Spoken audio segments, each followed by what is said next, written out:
dentro de su proceso de reactivación, ha considerado que una de las actividades que más le robustece a esta institución y más robustece al espíritu de unión que debe primar entre los egresados del colegio es el abordar temas de tanta importancia como el que significa la crisis y perspectivas económicas y sociales del Ecuador. Tema de gran actualidad y de inmensa importancia, tanto que de su solución dependerá el futuro del Ecuador por encima de las circunstancias de cambios de gobierno. Es por eso que los egresados, contando con 4 de sus más distinguidos socios, ha invitado a esta mesa redonda al doctor Rodrigo Espinosa, ex gerente del Banco Central del Ecuador y ex candidato a la vicepresidencia de la República, al economista Jaime Moncayo García, ex ministro de Finanzas, ex presidente de la Junta Monetaria y ex secretario general del Sistema Económico Latinoamericano, al economista Guillermo Navarro, asesor del Consejo Nacional de Desarrollo, y al economista Abelardo Pachano, actual gerente general del Banco Central del Ecuador. Las normas básicas de la mesa redonda serán las siguientes. Primero, tendremos una intervención de cada uno de los participantes que durará 20 minutos. Posteriormente, y a juicio de los participantes, una segunda intervención que durará 5 minutos y por fin entraremos a un tercer periodo de preguntas y respuestas por escrito. Dejo con el uso de la palabra al doctor Rodrigo Espinosa Bermeo.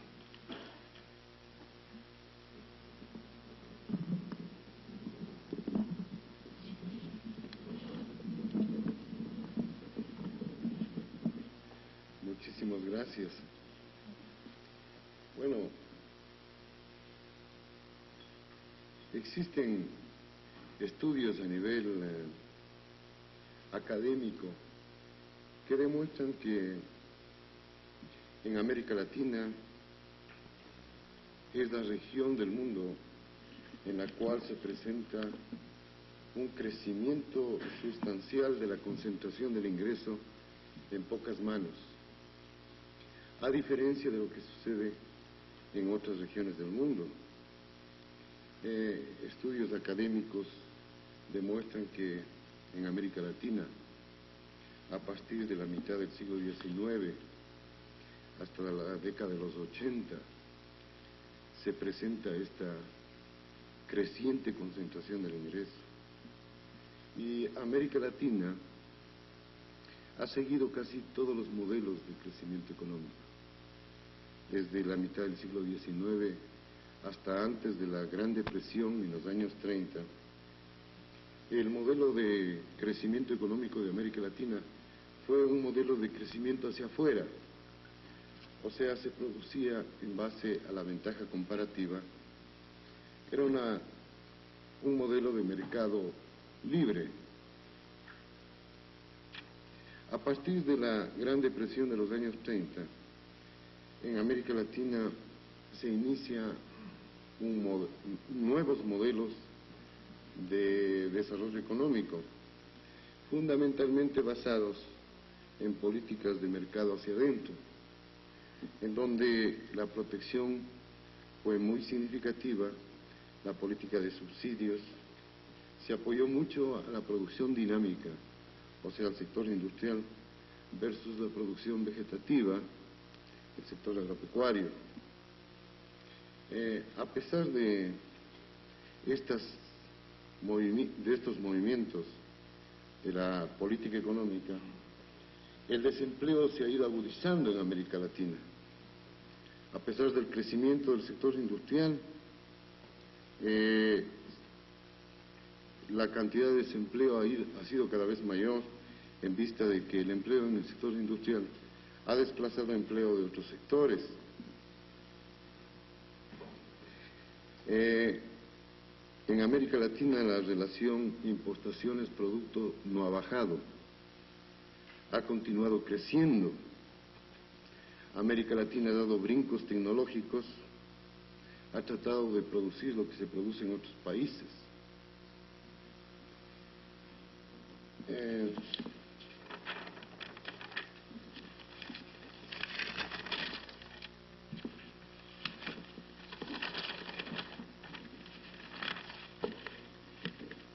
En América Latina, básicamente a partir de la década de los 50, se han adoptado políticas de planificación que han tenido como objetivo el crecimiento de la producción. Se han impuesto metas de crecimiento del Producto Interno Bruto, o sea, del crecimiento de la producción de bienes y servicios, crecimiento de las importaciones, o sea, de la oferta total, y crecimientos o metas de demanda, consumo, inversión, exportaciones, tanto públicas como privadas. Y tomando en cuenta ceteris paribus, se ha proyectado el futuro en América Latina. Este tipo de planificación no cuenta con objetivos, se ha planificado para medios, como es de lograr un crecimiento en la producción, un crecimiento en el consumo, la inversión, las exportaciones. Y se ha hablado muy poco de políticas en la planificación agropecuarias, industriales, comerciales. Casi no se habla en la planificación de políticas monetarias, de economía internacional, laborales, fiscales. Pero cuando se lo hace, el análisis es en cajones, como si la política monetaria fuera diferente o no afectara al resto de políticas, por ejemplo, a la fiscal o a la de comercio exterior o a la industrial, agropecuaria. Entonces ha sido una forma de planificar desintegrada y no global, y para medios, no para objetivos. Por ejemplo, en el caso del país, hemos discutido mucho aquí en el país sobre qué tipo de modelo debe seguir el país, si un modelo que fomente el sector industrial a través de la protección o subsidios, versus una política, por ejemplo, de un modelo de apertura hacia el exterior. Se habla muchas veces de políticas de tratamiento a la inversión externa, se habla de la deuda externa, del refinanciamiento externo. Todos estos son medios para lograr objetivos, pero no hay un análisis integral, no hay un proyecto político dentro de la economía. Y eso es lo que le ha faltado a América Latina. Y como consecuencia de un manejo de la economía en base a medios, no a objetivos, es que en América Latina, más que en ninguna región del mundo, se ha presentado este crecimiento inusitado en la concentración de los ingresos.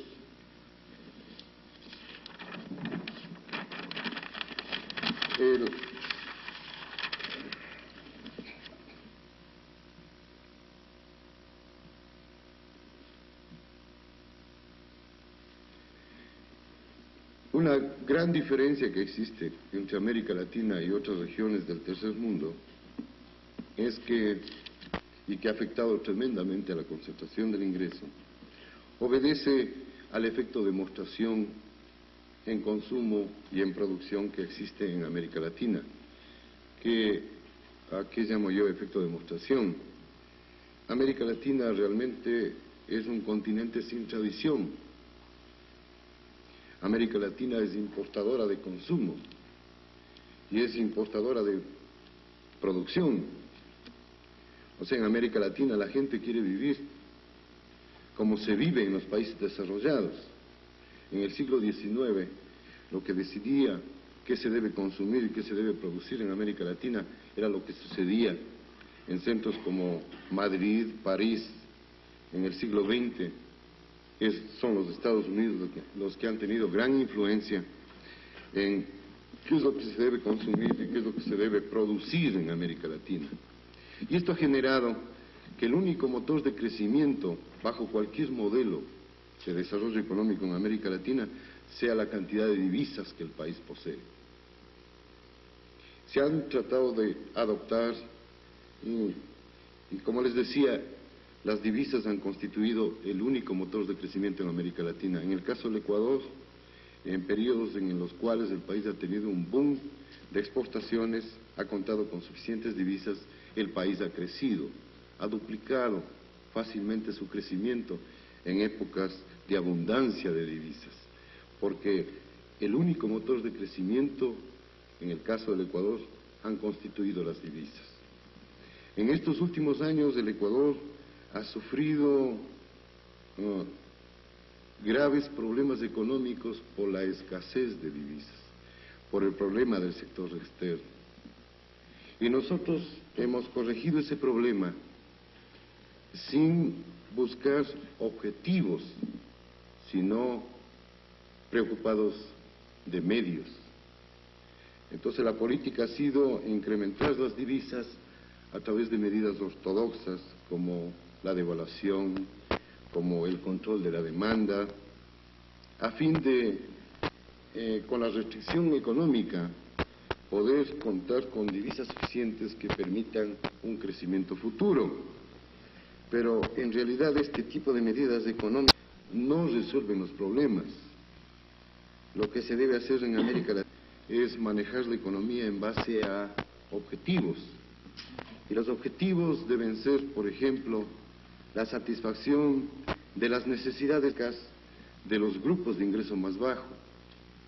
Y hablar de necesidades básicas, una mejor nutrición para los ecuatorianos, una mejor educación, una mejor vivienda, un mejor vestido, una mejor salud, como necesidades básicas materiales, y una mayor participación, una mayor organización, dignidad en el trabajo, información veraz, etcétera, como necesidades no materiales. Estos deben ser los objetivos de la política, y la política económica debe marcarse en base a estos objetivos. O sea, no hablar de que el objetivo de la política económica debe ser corregir el problema fiscal o el problema de la balanza de pagos. ¿Para qué? Se debe preguntar. Entonces, estos que son medios deben ser estrategias para lograr los objetivos de política que yo estoy mencionando, como la satisfacción de las necesidades básicas de los ecuatorianos más pobres. Y en el caso del Ecuador es tremenda la situación en que vive gran parte de la población. Más de 2,5 millones de ecuatorianos viven en una situación subhumana. Entonces creo yo que la única forma de resolver los problemas de la crisis económica que viven los habitantes, la gran mayoría de ecuatorianos, es a través de una modificación sustancial de la política, que la política se mueva en base a objetivos, que los objetivos se señalen muy claramente, objetivos como yo les he mencionado, el mejoramiento de la calidad de vida, señalando qué es la calidad de vida, cuáles son las variables que componen la calidad de vida.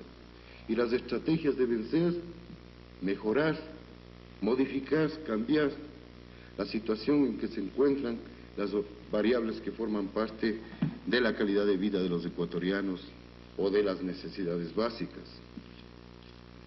Yo creo que una política hacia el mejoramiento de la calidad de vida de los ecuatorianos más pobres constituye la política más adecuada para que el Ecuador pueda lograr un desarrollo integrado y no dependiente del exterior. En ese momento nosotros podemos tener varios motores de crecimiento y no depender únicamente, como actualmente bajo el sistema económico en que vive el Ecuador, del único motor que constituyen las divisas. El generar un mejoramiento en la nutrición de los ecuatorianos puede generar una gran producción de bienes y servicios que no depende del exterior. El mejorar la educación de los ecuatorianos igualmente genera una gran producción de bienes y servicios que no requiere de divisas para crecer. El mejorar la vivienda de los ecuatorianos más pobres tampoco depende de una gran cantidad de divisas para lograr ese crecimiento. Mejorar la salud de los ecuatorianos también puede generar significativos crecimientos de la producción de bienes y servicios, sin depender del exterior. Igualmente, una mejor situación en el vestido de los ecuatorianos puede generar un crecimiento de producción de bienes y servicios no dependiente del exterior. Estaríamos generando nuevos motores de crecimiento en la economía. Y el lograr, por ejemplo, que los ecuatorianos puedan participar más en la toma de decisiones. Aquí en el Ecuador apenas un grupo reducido de personas participan de la toma de decisiones. Si nosotros hacemos un análisis, por ejemplo, de la participación de las cámaras de la producción en la toma de decisiones, vamos a ver que es significativa en relación a la participación que tienen los grupos de ingresos más bajos en el Ecuador. Entonces hay que buscar mecanismos de participación para que hagan que esta participación sea democrática. En el Ecuador, por ejemplo, se ha tildado últimamente de sector privado solamente a los que forman parte de la Cámara de la Producción, y los millones de ecuatorianos que están fuera de las cámaras no forman parte del sector privado. Entonces, no sé si el golpecito fue para mí.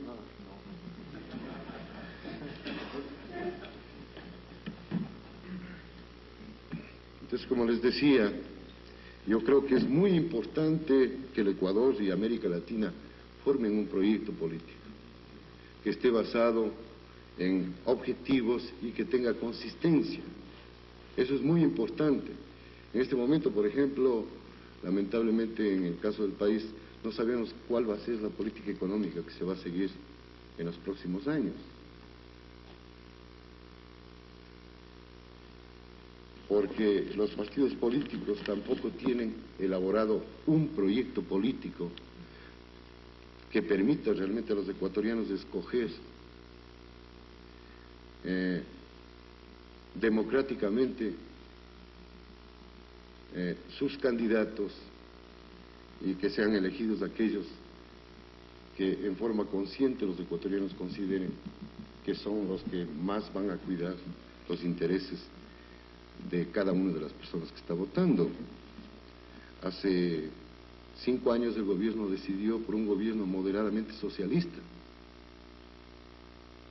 y al terminar esos 5 años yo creo que nadie puede dudar de que el Ecuador enfrenta una masa de población mucho más pobre que en el año 1979. Si el gobierno moderadamente socialista escogido se hubiera manejado en base a objetivos claros de mejorar la calidad de vida, con un proyecto coherente y consistente, yo tengo plena seguridad de que se hubiera logrado eso, pero lamentablemente no contó con ese proyecto político. Cientistas tienen la obligación de participar activamente en política para dar a los partidos políticos proyectos políticos que permitan que el manejo, al menos, de la economía, como es en mi campo, sea un manejo coherente con el resto de la política. Con eso basta. Muchísimas gracias.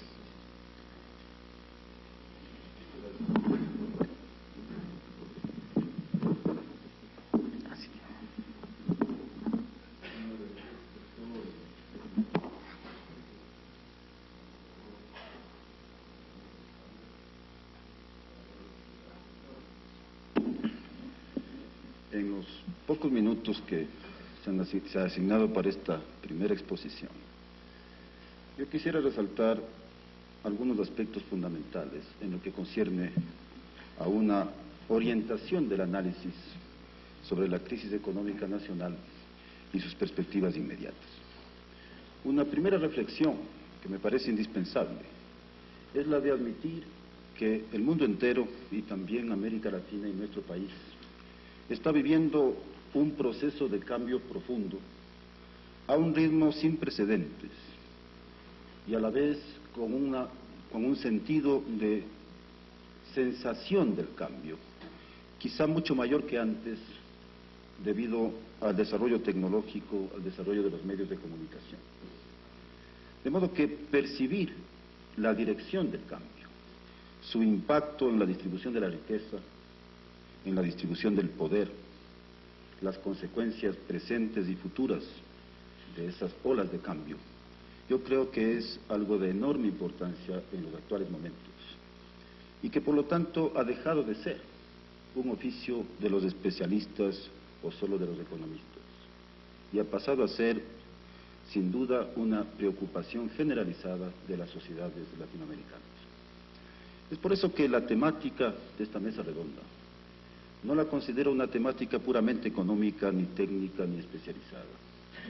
Más aún coincide con la víspera de un cambio de gobierno y con la persistencia de la más grave crisis que ha tenido el país en el plano económico en los últimos tiempos.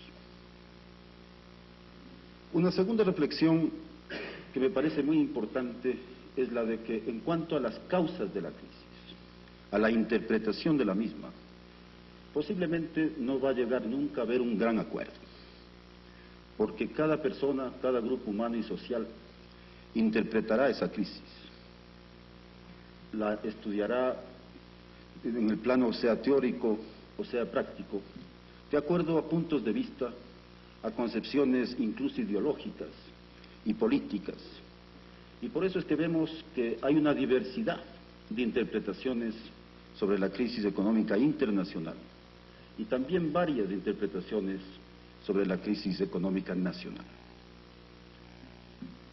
Un tercer aspecto que yo creo que es de mucha importancia es de que por el proceso político que ha vivido nuestro país y que han vivido otros países de América Latina, es usual de que los problemas del gobierno actual son culpa del gobierno antes pasado, no del nivel anterior muchas veces, y las condiciones del gobierno actual y de percepción del país como un proceso histórico continuo que no se inaugura ni se clausura con cada gobierno.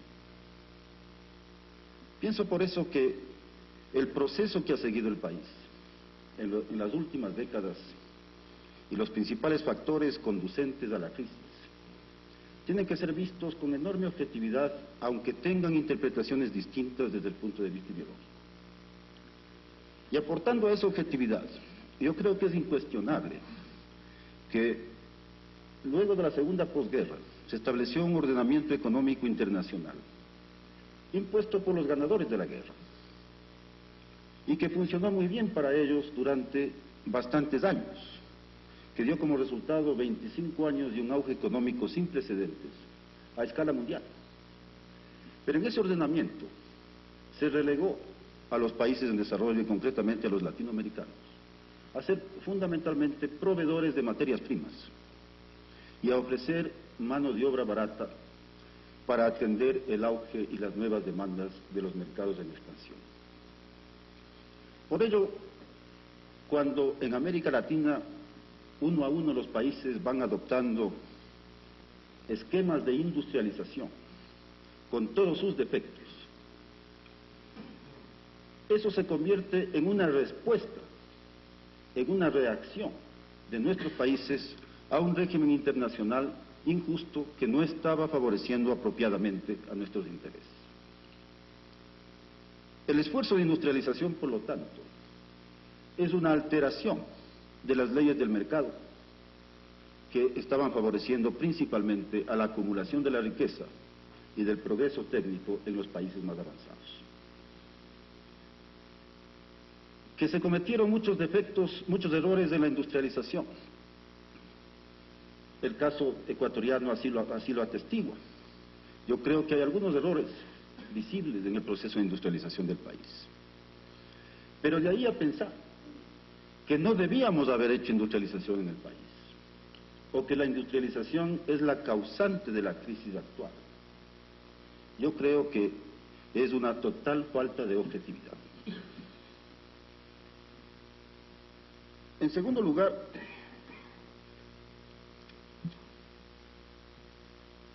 la labor del Estado. Se ha dicho con mucha frecuencia últimamente que otra de las causas de la crisis ha sido que el Estado creció mucho, que es inoperante y todos los demás defectos posibles. Creo entonces que es necesario dilucidar también el desenvolvimiento del Estado en nuestro país y en nuestra economía, porque ocurrió un cambio muy profundo a raíz de la exportación del petróleo. Un Estado que dependía de las recaudaciones fiscales casi voluntarias por parte de los detentadores de los recursos económicos, por la vía de los impuestos a la exportación o a la importación fundamentalmente. Pasó a ser un Estado administrador de la riqueza petrolera y un Estado con recursos propios que le dieron por primera vez un grado de autonomía distributiva de los recursos nacionales. El Estado ecuatoriano entonces, yo creo que a partir del año 73, pasa a ser un actor distinto del proceso económico, porque tiene una capacidad, tanto económica como política y jurídica, para poder influir de una manera diferente en el desenvolvimiento de la economía. ¿Cuál es esa manera diferente? Yo creo que es precisamente el alterar, o ir alterando, o intentar alterar la distribución de la riqueza por la vía de las fuerzas del mercado y por la vía de la estructura prevaleciente del poder económico y político. Solo entonces es que se cambia la ecuación de poder en el país y es posible emprender en una serie de realizaciones y en una serie de obras y en una serie de servicios que antes se había pensado que solo podrían realizarse cuando el país se haya desarrollado, cuando el país haya crecido lo suficiente como para poder darse el lujo de atender necesidades impostergables de carácter básico. El otro elemento, el de la acción latinoamericanista del país. La creación de la LALC, del Grupo Andino, no son, a mi juicio, procesos de carácter romántico o puramente bolivarianos.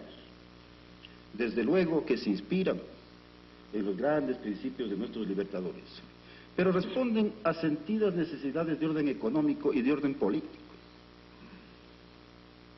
Cuando había avanzado un poco el proceso de industrialización en los países andinos, la ampliación del mercado se les convirtió en una necesidad. No era ese el caso ecuatoriano, y por eso es que desde el principio el país planteó un trato preferencial en ese esfuerzo. Y acto seguido, para poder participar en forma equitativa en el proceso integracionista, tenía que plantar su industria y tenía que mejorar su infraestructura.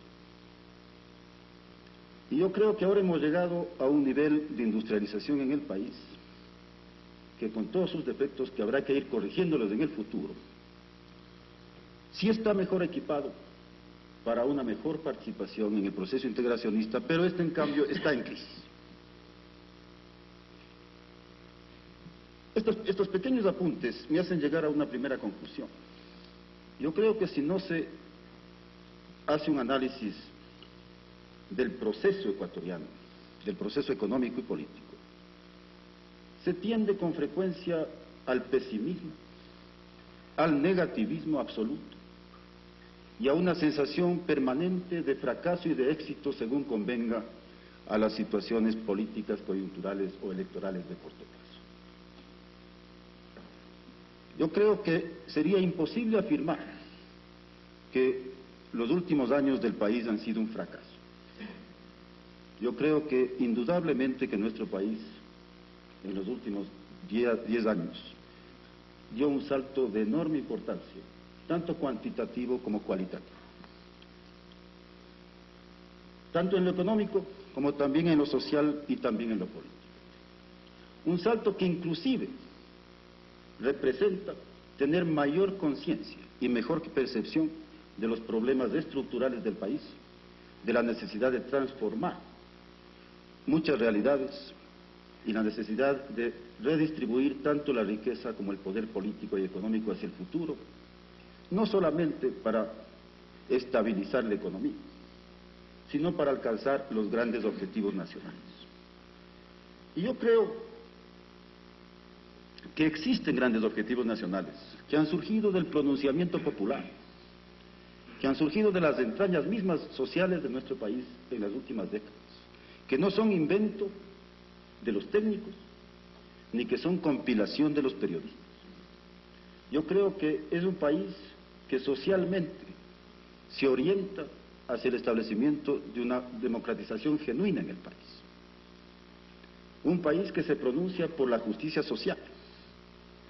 un país que se pronuncia por el respeto a los derechos humanos, un país que se pronuncia por una más justa distribución de la riqueza y de las oportunidades, y un país que es consciente, que tiene los recursos para erradicar la pobreza, no de un día a otro, pero sí dentro de un tiempo previsible, si es que los esfuerzos nacionales y las contradicciones de intereses así lo permitieran. Y aquí hago otro apunte muy importante, a mi juicio. Yo creo que el proceso de desarrollo del país ha sido contradictorio y desequilibrado por varias razones, entre ellas, en primer lugar, por la pugna de intereses. No ha habido un consenso de intereses en el país, no ha habido un consenso social mínimo sobre la dirección del desarrollo. Desde hace ya bastante tiempo se dijo con mucha claridad de que era necesario en nuestro país llevar a cabo una reforma agraria, y que esa reforma agraria, entre otras cosas, iba a servir como base de sustentación del desarrollo futuro del país, al proveer los alimentos indispensables para nuestro pueblo, así como materias primas y elementos para la industrialización y para los otros sectores de la economía. Aparentemente hubo un consenso de que nuestro país agrícola, nuestro país agrario, necesitaba una reforma agraria. Pero luego vino la gran pugna de cuál reforma agraria. Y cuando finalmente se plasmaron leyes en esa dirección, la pugna continuó y no se pudieron ni siquiera aplicar esas leyes adecuadamente. Y siguió retrasándose el sector agrícola, a tal punto que en los actuales momentos es indudable que uno de los grandes problemas del país es el comportamiento y la falta de desarrollo del sector agrícola en todas sus manifestaciones, y desde el punto de vista humano, en aquella de la postergación y el empobrecimiento de grandes masas campesinas, que representan más de un 40% de la población.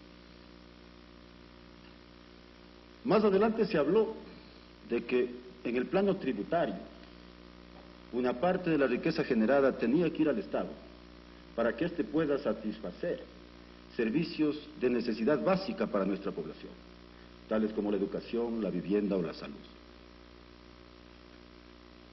La resistencia a la reforma tributaria o al pago adecuado de impuestos ha sido absolutamente constante.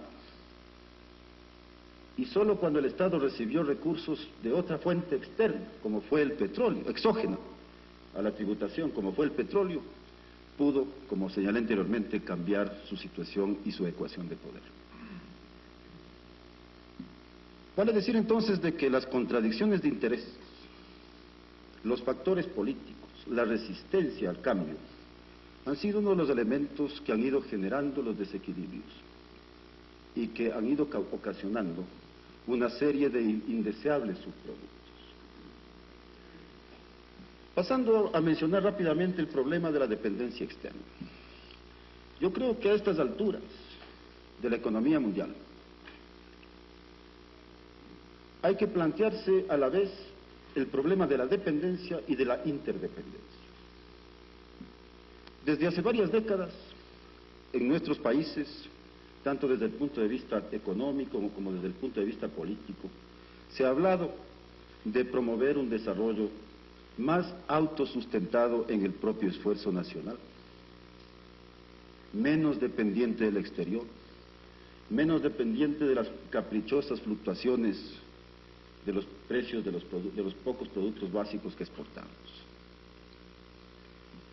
¿Por qué no ha sido posible lograr esto? Por una interacción entre el funcionamiento del sistema internacional, que no ha sido favorable para esa teoría y para ese esfuerzo de parte de nuestros países, sino que por el contrario ha tendido a aglutinar los beneficios en pocos países.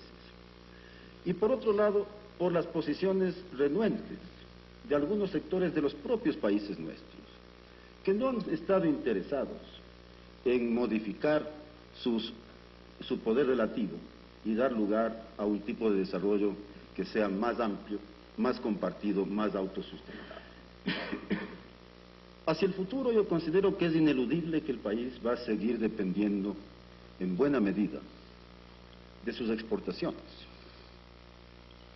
que hay un componente importado en nuestra economía que se lo puede bajar tan drásticamente como por ejemplo el año anterior, pero ocasionando también una reducción de la producción y un empobrecimiento generalizado. Por tanto, es obvio que el nivel de importaciones del año pasado no es un nivel adecuado para el país, que el nivel de importaciones tendría que ser un poco más alto, ya que, por ejemplo, el índice per cápita de importaciones de 1983 fue más bajo que el de 1976, con una economía mucho más compleja y más ávida de importaciones.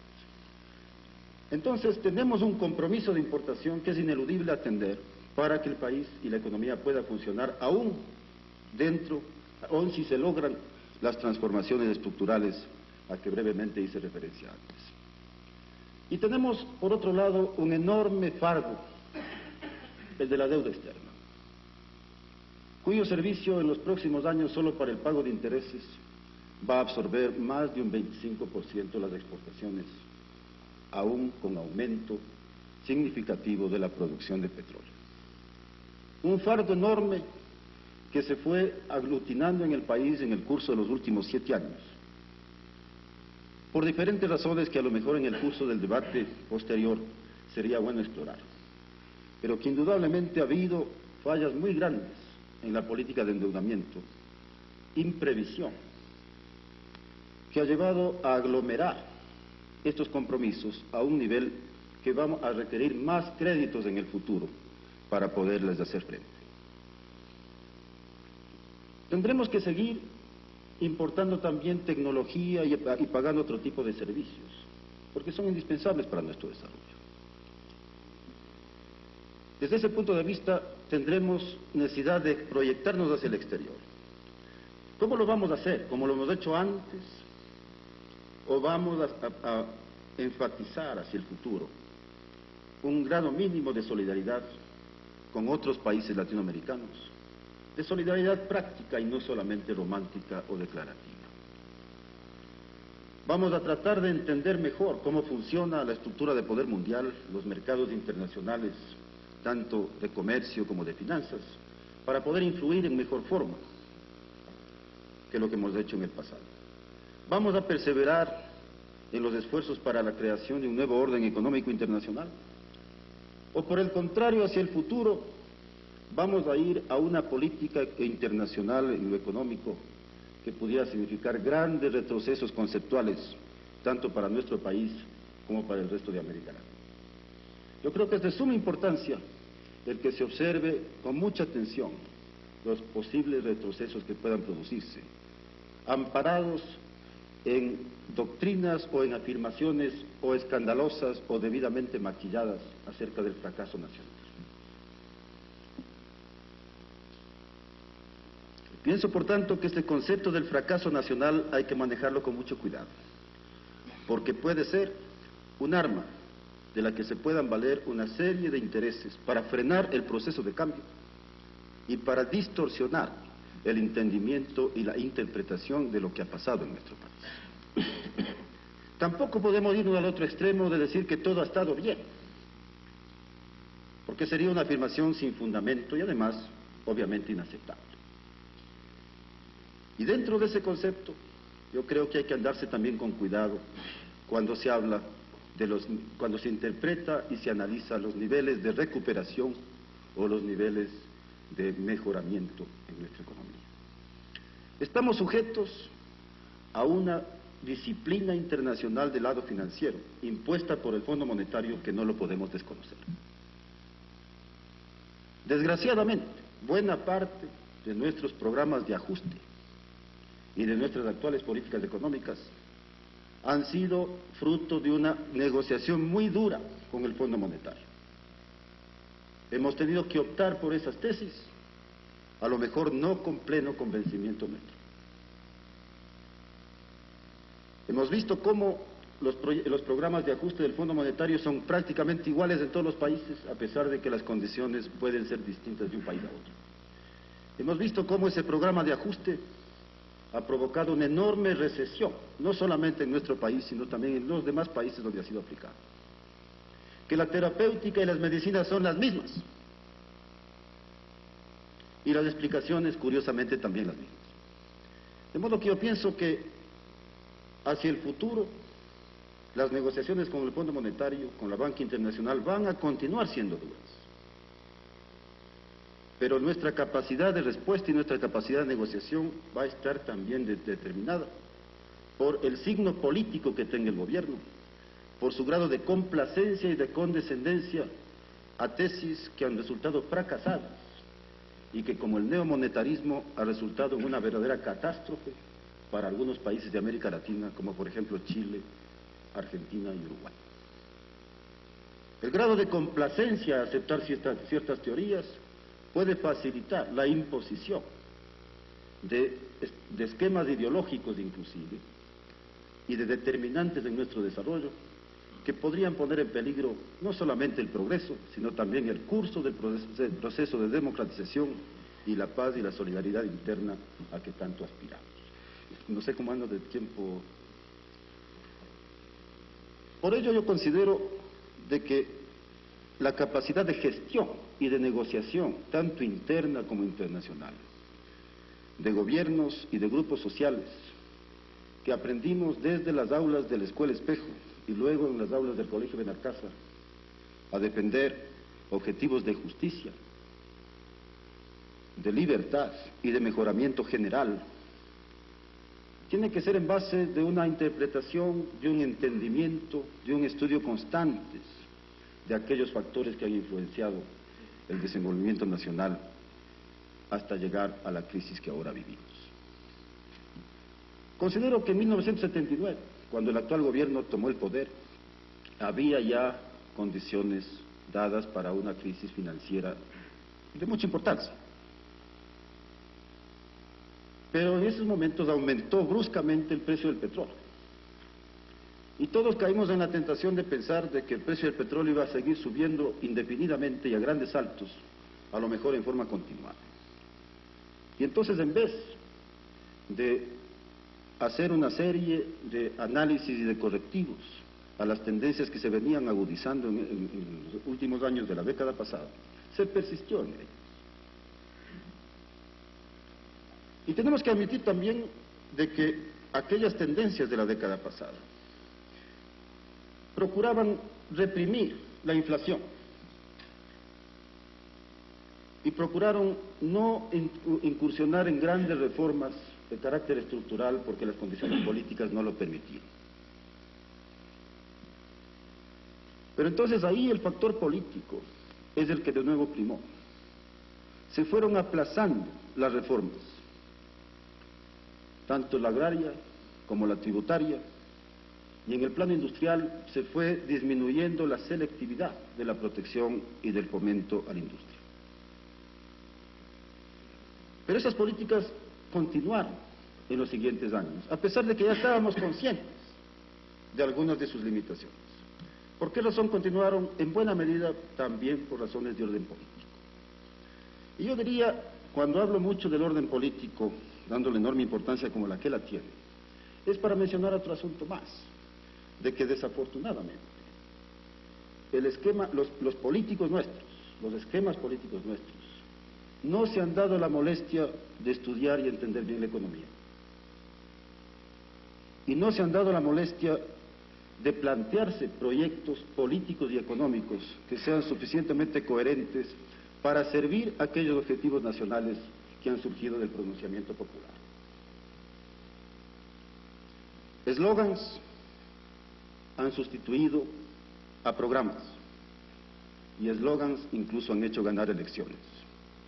Para quienes desempeñan funciones, se exija también un mínimo de competencia para poder atender en momentos tan difíciles funciones tan importantes como las que van a desempeñar. Yo he hecho estos apuntes un poco sueltos para suscitar la discusión, inclusive yo sé que hay algunas cosas polémicas con mis distinguidos amigos Rodrigo y Abelardo, y yo creo que eso es parte de un análisis apropiado de la situación económica actual y del país. Que haya discusión civilizada, respetuosa, pero que enriquezca el conocimiento y la obtención de respuestas para el futuro. Muchas gracias.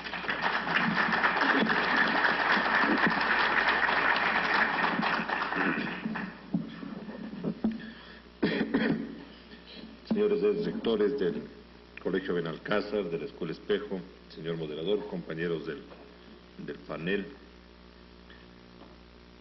En esta intervención quisiera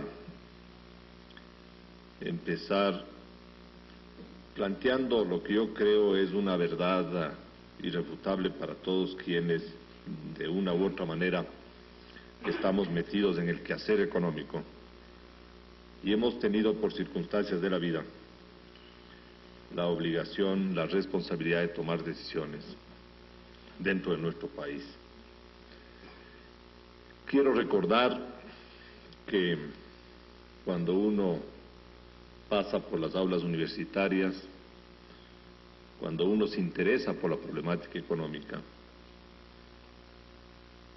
y recibe las primeras lecciones de desarrollo económico, los profesores no se olvidan de mencionarle, de repetirle, de insistirle, de que el proceso de desarrollo es un proceso permanente de aprendizaje. Hasta hoy no existe unidad de criterio, creo, en ninguna parte del mundo para encontrar todas las razones que han permitido a unos países llegar a un grado de desarrollo determinado y a otros, como el caso del nuestro, de nuestra región, de encontrarse a la saga del mismo. Muchas interpretaciones se dan, muchas teorías se vierten, se escriben, pero en definitiva, lo que siempre queda como lección final es el hecho de que un proceso de desarrollo es un proceso permanente de reflexión, es un proceso constante de crítica, de evaluación y de corrección. Y el caso ecuatoriano no escapa a esa lección. Bien, mis colegas de panel han planteado de manera sumaria lo que constituyen las bases fundamentales o lo que han constituido los pilares en los cuales se han sustentado las políticas económicas en la región y en nuestro país desde hace muchísimos años. Y en cada una de las épocas, en cada una de las etapas, hemos podido apreciar que han habido ventajas, logros, adelantos de la aplicación de un esquema de desarrollo y, por supuesto, limitaciones, errores y, en definitiva, debilidades de esos esquemas, de esas estrategias o de lo que hoy llamamos esos modelos de desarrollo. Pero creo que lo fundamental en toda la historia económica, lo que ha venido sistemáticamente aplicándose ha sido un manejo, un control, un desarrollo de las distintas variables económicas en función precisamente de los objetivos que se consideraban básicos para cada una de las economías en sus momentos determinados. En el caso del Ecuador, durante la primera mitad de este siglo, durante la segunda mitad de este siglo y hasta época reciente, hemos venido aplicando políticas económicas concebidas a obtener determinado tipo de objetivo que vaya a solucionar aquellos problemas que, en nuestro caso, se consideraban como los fundamentales. Así tenemos que, para ubicarnos en un plano lo más cercano posible, en la década de los años 50, y luego de una discusión interna en el país, se escogió un modelo deliberadamente desequilibrado de desarrollo. Con esto no quiero afirmar que la estrategia o el modelo escogido era malo, sino que se lo tomó como una alternativa que buscaba fundamentalmente interrelacionar el crecimiento de los distintos sectores en base a lo que se creía era el motor fundamental o el eje o el sustento de una política que a mediano y largo plazo le iba a permitir al Ecuador salir de una serie de limitaciones que tenía nuestra sociedad. y escogimos al sector industrial como el encadenador de todo el proceso de desarrollo, porque a través de un desarrollo, perdónenme la redundancia, de este sector, se iba a conseguir que tanto el sector agropecuario como el sector servicios y las demás actividades económicas iban a proveerle a esta actividad de todas las materias primas, de los insumos, etcétera, y con ello, además de generar una mayor producción, se iban a conseguir dos objetivos fundamentales. El uno, reducir la dependencia externa, porque se planteaba a través de ese esquema de desarrollo de que la relación importaciones-Producto Interno Bruto podía caer, ya que íbamos a fabricar bienes que antes lo teníamos que comprar del exterior. Y en segundo lugar, por su proceso de encadenamiento, íbamos a mejorar el nivel de empleo y, por supuesto, con eso a mejorar la distribución del ingreso de nuestra sociedad. Y así hemos venido trabajando durante aproximadamente 25 a 30 años, profundizando el esquema de desarrollo desequilibrado en función de incentivos hacia la actividad industrial. Yo no quiero con ello decir que luego de 30 años nos hemos encontrado con que todo lo que se ha aplicado en el país es malo, con que no hemos prácticamente conseguido ningún resultado.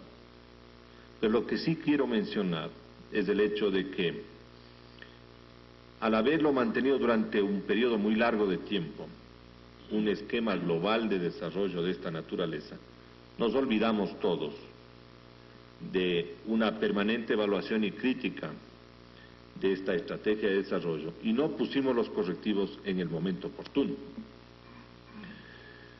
El Ecuador, a diferencia del resto de países de América Latina, no aplicó conceptual e integralmente todo el esquema cepalino de desarrollo que otros países sí lo hicieron, porque se cuidó mucho, especialmente hasta hace pocos años, de manejar la política fiscal dentro de parámetros que le permitan controlar el nivel de su déficit en función del Producto Interno Bruto y con ello evitar que existan graves distorsiones en la actividad pública y en el financiamiento general de la economía.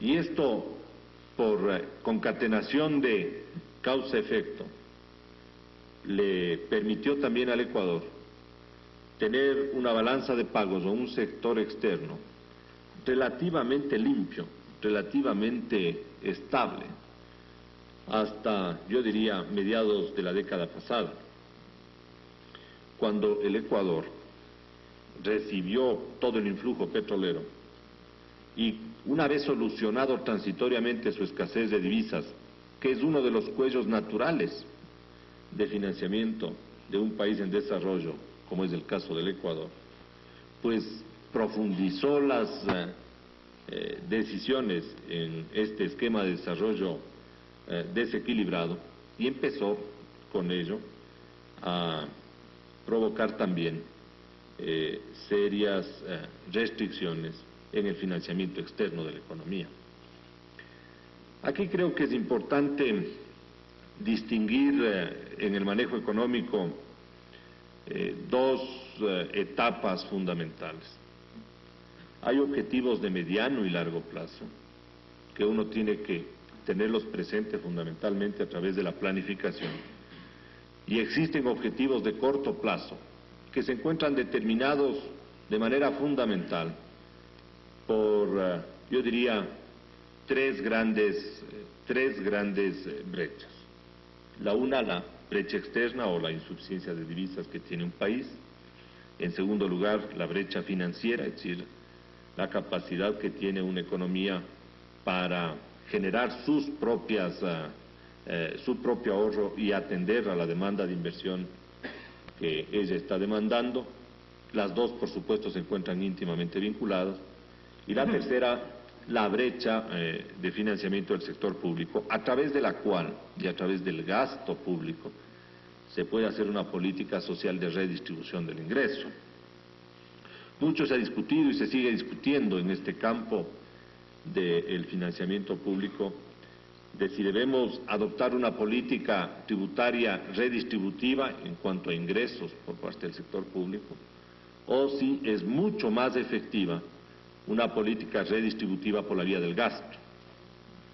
Yo creo que cualquier extremo no es el más aconsejable, pero hay que tener mucho cuidado en no generar, yo diría, un conjunto de instituciones, especialmente de carácter tributario, que sean regresivas para el ingreso, pero a la vez no podemos de ninguna manera perder de vista el hecho de que a través del gasto público se pueden conseguir grandes objetivos de carácter social. Y los ejemplos, creo que durante esta época de crisis los podemos tener un poco más frescos, más evidentes, para podernos dar cuenta de cuán importante es una adecuada política de gasto público. De tal manera que se fue desarrollando el país, fue estableciendo una estrategia, se fueron profundizando estos desequilibrios y la meta o el objetivo que se tenía establecido no se lo pudo alcanzar. No se lo pudo alcanzar porque en el camino nos encontramos con que la estrategia establecida no solucionaba o no corregía aquellos problemas que con anterioridad se los había establecido. El país hasta la década de los años 70 era un país que crecía a una tasa del 2, del 3, cuando más del 4% en términos anuales, y ese ya era un resultado extraordinario. En los años 70 empezamos a crecer al 7, al 8, al 9, al 10, hay un año que crecimos al 25% y perdimos la noción realmente de lo que era la realidad económica de nuestro país.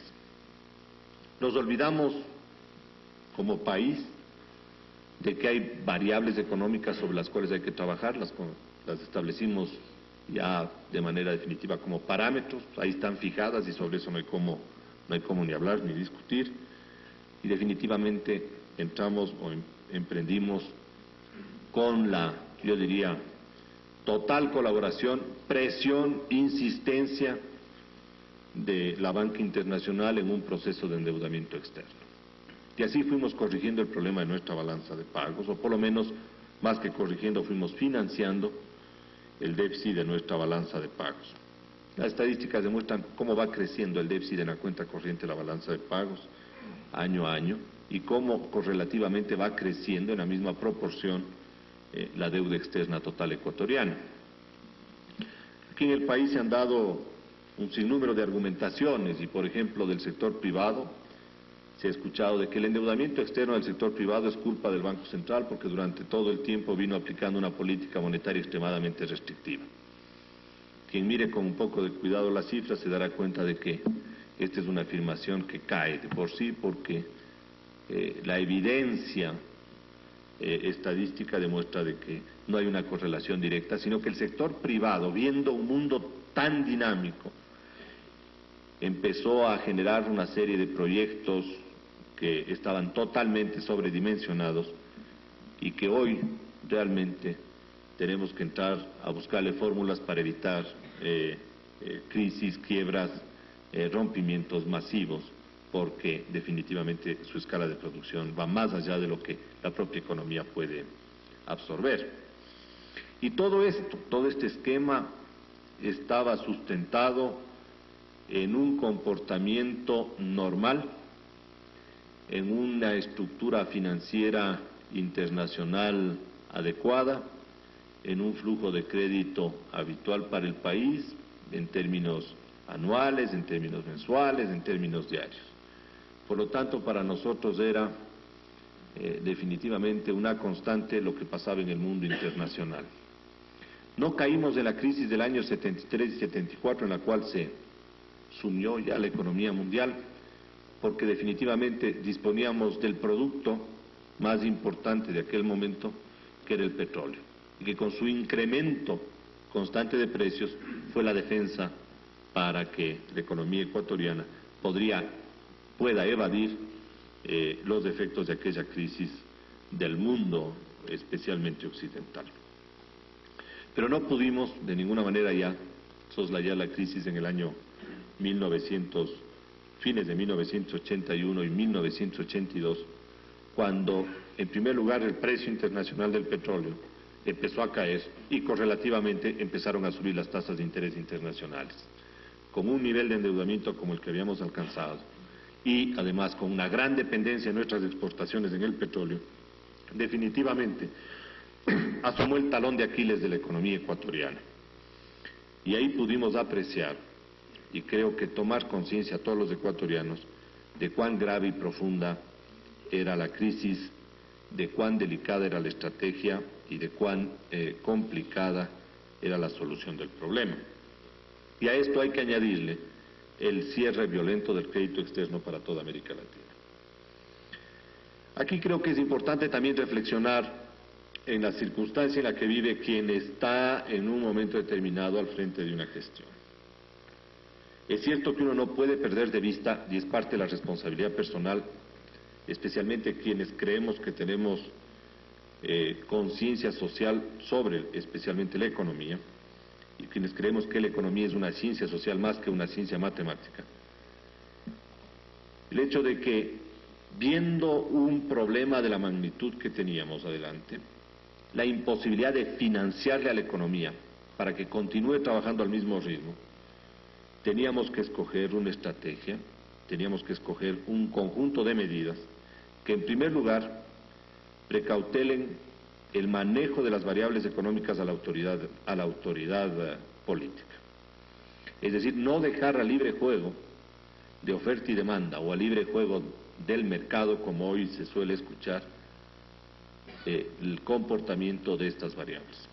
Y me refiero fundamentalmente al tipo de interés, a la tasa de cambio, a los precios de los bienes públicos, a los precios de los servicios públicos y a los precios de aquellos bienes que se consideran fundamentales para la alimentación de la sociedad ecuatoriana. Y creo que la reflexión y la decisión tiene, yo diría, su base fundamental de sustentación, en varias circunstancias. En primer lugar, no se dan las condiciones teóricas de las que se hablan en aquellos modelos en los cuales se pretende dejar a que el mercado determine los precios de todas estas variables, porque en el caso ecuatoriano, para todas ellas existen o mercados monopólicos o mercados oligopólicos. Y definitivamente, en cualquiera de las dos circunstancias, el precio del bien va a ser muy superior al que socialmente le debe corresponder. De tal manera que esa era la primera reflexión que debíamos hacer. La segunda reflexión, de que la modificación de los niveles o de los precios de aquellas variables tenía que realizarse para precisamente iniciar un proceso gradual, paulatino, de corrección de aquellos defectos que la propia estrategia de desarrollo había venido acumulando. Y para ello era necesario el ir defendiendo, en la medida de lo posible, todo aquel costo de inversión que el país durante 30 años había realizado. En tercer lugar, era importante, dentro de este esquema, el obligarle a la autoridad política a entrar en un proceso permanente de negociación con las organizaciones financieras internacionales para tratar de revertir las condiciones que estaban prevaleciendo en aquel momento. Es decir, hacerles que tomen decisiones que impliquen que deben continuar proveyendo de crédito y de financiamiento hacia las economías en desarrollo, porque de otra manera no hubieran tenido y no tendrán capacidad de pago de las obligaciones acumuladas hasta la presente fecha. Todo esto dentro de un marco general que el país venía viviendo y que se había olvidado definitivamente de que la economía no es otra cosa que el manejo de recursos escasos frente a necesidades ilimitadas. Qué agradable sería para uno, pero a la vez qué tedioso sería también. La primera lección que tenemos y derivada fundamentalmente de esta crisis, es el hecho de que todos debemos permanecer alertas, ser muy cuidadosos, en no permitir que se den tan profundas distorsiones que nos toquen o nos cojan desprevenidos y luego vivamos nuevamente etapas de sobresalto y de traumatización, como hemos tenido que vivir, y eso hay que reconocerlo. Ojalá en el futuro se pueda seguir manejando la política económica, manejando en términos de determinación del precio o de la movilidad de las variables por la autoridad económica y no a través de los mercados. Aquí es de singular importancia también definir el hecho de que no se puede en una economía en desarrollo tratar de obtener un nivel de eficiencia comparable con aquellas economías que están en otro estado realmente de evolución económica. Y esto demanda la participación obligada del Estado en ofrecer a esas actividades económicas un grado de protección que sea conveniente y que definitivamente lo que esté es generando una mayor poder de captación de mano de obra y de empleo en el país. Creo que es importante mantener una lucha permanente con el sistema financiero internacional para, a través de la negociación, obtener el financiamiento del déficit de la cuenta corriente de la balanza de pagos. No creo que sea conveniente para nuestro país porque, por las razones que voy a exponer, el obtener superávits en la cuenta corriente de la balanza de pagos, dada la estructura que ella tiene y además el nivel de endeudamiento externo. De llegar a ocurrir un nivel de superávit en la balanza de pagos, querrá decir que el Ecuador se ha convertido en un exportador neto de capitales y eso indiscutiblemente le va a restar capacidad de desarrollo y de crecimiento en el futuro. Si bien para el gerente del Banco Central una situación de esa naturaleza es una situación óptima en términos personales y probablemente también en términos institucionales, porque va a tener más recursos de los que tiene que atender, en términos de país estamos definitivamente relegando el desarrollo por la comodidad de una institución.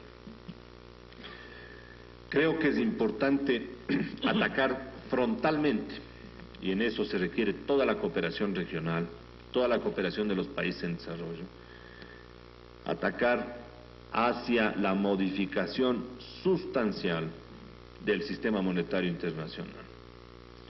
Es un sistema monetario asimétrico que aplica unas reglas para los países en desarrollo y completamente diferentes para los países desarrollados. Lo que Jaime mencionaba hace un momento, los programas de estabilización se aplican en nuestros países, son producto de negociaciones largas, difíciles, extremadamente complicadas, pero que buscan determinado tipo de objetivos. Sin embargo, yo creo que en el caso, por ejemplo, del Ecuador, debemos tener el derecho de solicitarle al Fondo Monetario Internacional de que se apliquen los mismos correctivos en aquellos países industrializados que demuestran desequilibrios más graves que el nuestro. Y demos el ejemplo del país más grande del hemisferio occidental. El déficit del sector público de los Estados Unidos supera largamente el 5% del Producto Interno Bruto. Nuestro déficit del sector público consolidado es menos del 1%. Cuando estábamos con ese nivel de déficit, entramos en un programa de estabilización. En cambio, el Fondo Monetario no tiene ninguna capacidad de persuasión para que los Estados Unidos entre a corregir uno de los problemas que está distorsionando a toda la economía mundial. Y consecuentemente, no cambie el ambiente internacional y nos favorezca también para la recuperación económica. De tal manera que es un sistema monetario internacional asimétrico, que da unas reglas para los países en desarrollo y que se aplica con bastante rigurosidad y que sin embargo deja con bastante libertad en su aplicación a los países desarrollados. Es además un sistema monetario internacional que luego de la segunda reforma del convenio dejó muy libre todo el aspecto de políticas cambiarias en el mundo. Y pasó precisamente de un esquema de tipos de cambio fijos, rigurosos, a una política de tipos de cambio flexible.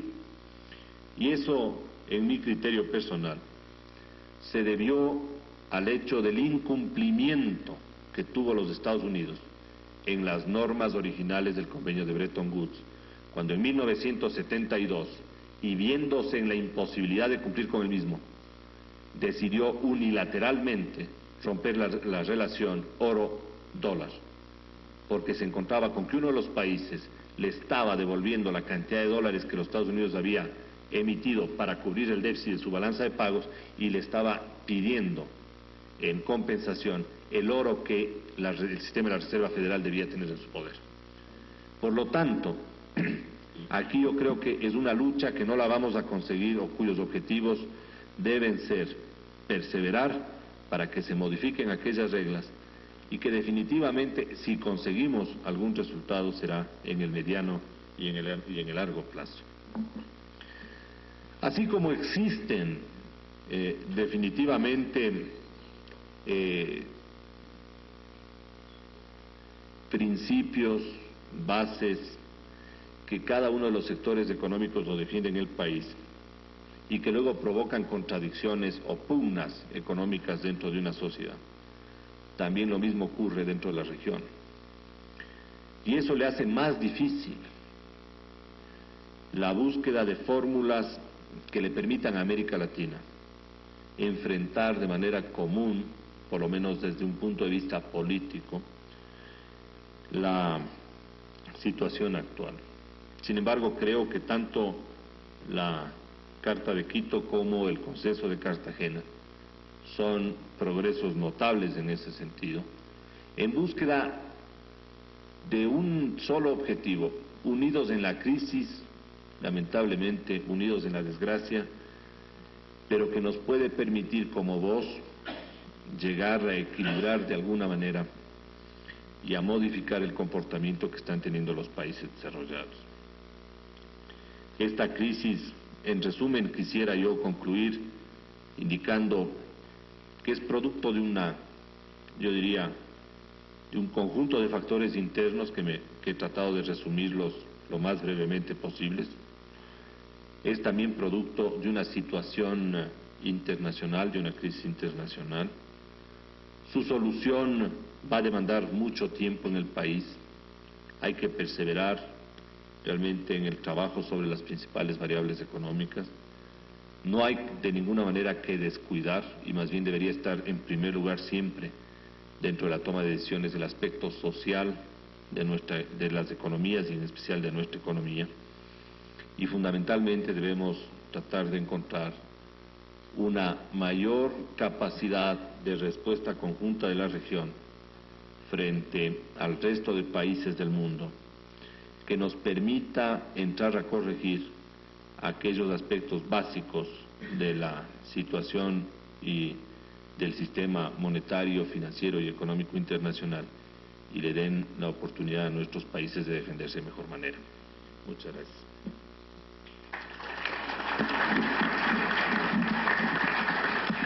A continuación vamos a dar paso a una segunda rueda de intervenciones que, dadas las circunstancias, creo que bien podría ser de 10 minutos cada una. Rodrigo.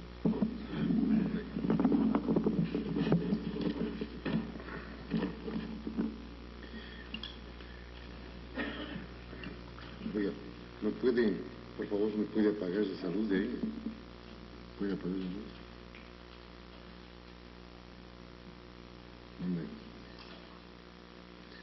Bueno.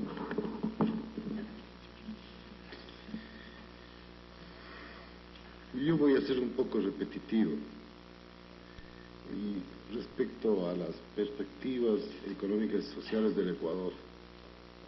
Yo soy un poco pesimista y me baso fundamentalmente en que en el país, como yo manifesté anteriormente, no existe un proyecto político. Seguimos hablando nosotros de lo que yo llamo medios y no fines, no objetivos.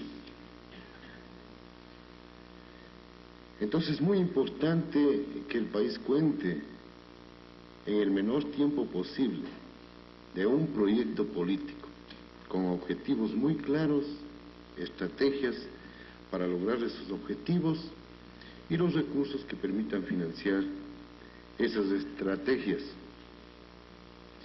Seguimos hablando de problemas coyunturales, del déficit fiscal, y la preocupación cuando se habla del déficit fiscal en el Ecuador es una preocupación cuantitativa. Muy rara vez se habla de los problemas cualitativos de la política fiscal. Ahora se han mencionado algunos. El presidente de la República el día de ayer también mencionó algunos, de que se habían hecho algunas políticas en favor de los grupos de ingresos más bajos a través de políticas como en el campo de la educación, en el campo de la salud, pero no en base a un proyecto político, en donde muy claramente se señale cuáles son los objetivos, y eso es lo que está fallando en el Ecuador. En la parte monetaria, por ejemplo, en economía, toda la discusión es cuantitativa. Las variables, reserva monetaria, qué metas deben tener, los activos internos netos, qué metas deben tener, la emisión del Banco Central debe tener su meta cuantitativa. Pero no se habla, por ejemplo, de una política de crédito nacional desde un punto de vista cualitativo. Toda la discusión es cuantitativa porque no tenemos objetivos de política, porque no estamos preocupados de la situación de los ecuatorianos más pobres. El no tener objetivos de política en el campo monetario significa falta de preocupación de los ecuatorianos más pobres, porque ese sistema sin políticas lo único que genera, o sin un proyecto definido, es que los grupos de ingreso alto, que han sido los beneficiados de la falta de políticas, sigan beneficiándose. Entonces, por ejemplo, en el caso del Ecuador, hay una política de crédito que debe hacerse a través de intermediarios financieros que se mueven en base a objetivos muy claros que ellos tienen. Un banco, por ejemplo, concede crédito en base a prioridades. ¿Y cuáles son esas prioridades? El mejor cliente del banco es el que obtiene los mayores recursos. Pero los millones de ecuatorianos están fuera de la política crediticia, porque institucionalmente se ha decidido que los recursos que entrega, por ejemplo, el instituto emisor, tiene que ser a través de un intermediario financiero. Y si ese intermediario financiero tiene unas políticas de crédito que olvida a más de 3,5 millones de ecuatorianos, entonces esa política está generando las concentraciones de ingreso que yo les estaba mencionando. Sobre la balanza de pagos también hay preocupación, nos preocupamos de tratar de reducir el déficit de la balanza de pagos, pero desde un punto de vista cuantitativo, y tratamos de corregir, de lograr una mejor situación de la economía externa a través de políticas de mercado, sean estas ajustadas por la autoridad monetaria, o puede ser a través de que el mercado decida cuál debe ser el tipo de cambio. Pero ¿para qué una balanza de pagos equilibrada? ¿Qué beneficio saca el ecuatoriano más pobre de tener una balanza que sea deficitaria, superavitaria o equilibrada? Todo el manejo de la política económica tiene que tener objetivos claros hacia quién van a beneficiar, a quién perjudica. Nos hemos estado moviendo en base a instituciones creadas por otros países y que fueron absorbidas por el Ecuador. El Banco Central fue creado por la misión Kemmerer, que recorrió toda América Latina creando bancos centrales, por un profesor norteamericano que desconocía el Ecuador, que desconocía Perú, Venezuela, Chile, México, Bolivia, y que generó una institución que da lugar a que se produzcan concentraciones del ingreso, porque la política crediticia, que es una de las más importantes, Kemmerer decidió que el crédito del instituto emisor se conceda a través de intermediarios financieros. Y esos intermediarios financieros concentran el crédito en los grupos de ingreso más alto. De la política industrial también nosotros nos preocupamos de la protección de los subsidios, pero nunca hemos analizado si realmente de esas políticas industriales los ecuatorianos más pobres han logrado algún beneficio. No ha habido políticas en el sector de la construcción en el Ecuador. El sector agrícola, por ser el más débil políticamente, se lo tomó como un mecanismo de distribución de ingresos y se habló de la reforma agraria, pero nunca se habló de la reforma tributaria, que digo de la reforma industrial, por ejemplo. Tratar de repartir la tierra en el sector agrícola a través de una reforma agraria, pero no se habló de la posibilidad de repartir acciones en el sector industrial o una reforma bancaria en donde los beneficiarios sean los grupos de ingreso más bajos. Entonces, yo considero que nosotros seguimos importando instituciones de afuera, seguimos importando esquemas de afuera. En el caso del Ecuador, yo he mencionado muchas veces, hay un problema muy serio, que el grupo de ingresos altos aquí en el Ecuador es un grupo muy dependiente del exterior. Quiere vivir como se vive en los países desarrollados. Consume lo que se consume en los países desarrollados y quiere producir lo que se produce en los países desarrollados. Y la clase media quiere copiarle a la clase alta, y la única forma de copiarse es a través del consumo. Entonces somos un país dependiente de la moda, de lo que sucede afuera, y nunca nos hemos preocupado, por ejemplo, de desarrollar un consumo auténticamente ecuatoriano. No nos hemos preocupado del efecto que tiene la cultura en la economía. Hemos abandonado, por un desarrollo industrial, posibilidades muy francas de producción del sector artesanal de productos auténticamente ecuatorianos que pueden tener mayores posibilidades de mercado en el exterior por ser productos diferentes, y que una ayuda hacia esos sectores puede resolver problemas de balanza de pagos. El Ecuador lo que quiere hacer, y lo que lamentablemente continúa haciendo, es tratando de producir lo que se produce afuera. Todo se copia de lo que viene de afuera. Es muy fácil, por ejemplo, en Europa, distinguir un francés de un inglés de un alemán de un suizo y de un italiano.